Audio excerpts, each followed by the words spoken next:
వెళుతుంటే ఉత్సవంలో చేస్తాను. ఉత్సవంలో వెళుతున్నప్పుడు భజన చెయ్యాలని ఉంది, భజన చేస్తాం.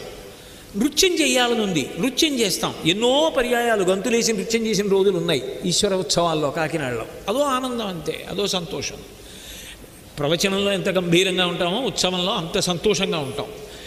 అది దేవాలయాన్ని ఆధారం చేసుకుని ఇవన్నీ చేస్తున్నావు. అలాగే సమాజమును ఆధారం చేసుకుని ధర్మము ప్రాతిపదికగా నువ్వు ఖర్చు పెట్టడం అలవాటు చేసుకుంటే అది సమృద్ధి అవుతుంది, పండుతుంది. రావడం వాడడం కాదు, ఒకనాడు రావలసిన వాడవలసిన అవసరము లేని పూర్ణుడవైపోతావు. పూర్ణమద పూర్ణమిదం పూర్ణాత్ పూర్ణముదచ్యతే పూర్ణస్య పూర్ణమాదాయ పూర్ణమేవావశిష్యతే.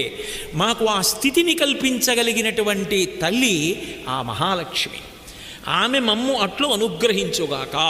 పుష్టై నమోస్తు పురుష